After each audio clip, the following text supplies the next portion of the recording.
জয় গুরু ইষ্টপ্রাণ দাদা ও মায়েরা, 340তম সৎসঙ্গ ঋত্বিক সম্মেলন 12 জুলাই শনিবার এবং 13 জুলাই 2025 ইংরাজি রবিবার অনুষ্ঠিত হয়েছিল দেওঘর ধামে। তারই কিছু অপূর্ব মুহূর্ত আমরা দেখছি। 1432 বাংলার জ্যৈষ্ঠ মাসের আলোচনা পত্রিকায় প্রকাশিত হয়েছে।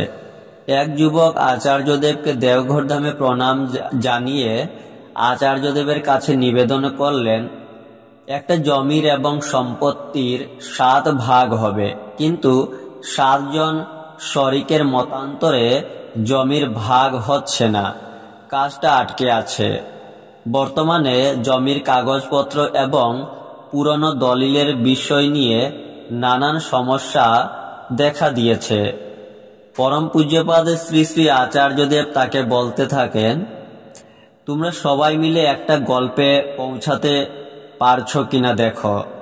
এই 7 জন সবারই তো আলাদা আলাদা গল্প রয়েছে, এবার সবাই মিলে একটা গল্পে পৌঁছানোর চেষ্টা করো।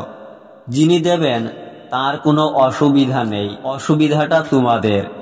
এই 7 জন যারা সেটা গ্রহণ করবে তারা নিজেরা নিজেদের মতো আলাদা আলাদা গল্প বেঁধে সেখানে আটকে রয়েছে। এটা বুঝতে পেরেছ? তাহলে তোমরা আগে নিজেদের ডিমান্ডটাকে প্রত্যেকে সমাধানের মন নিয়ে এক জায়গায় বসে ঠিক করো, তারপর অন্য কথায় যাবে।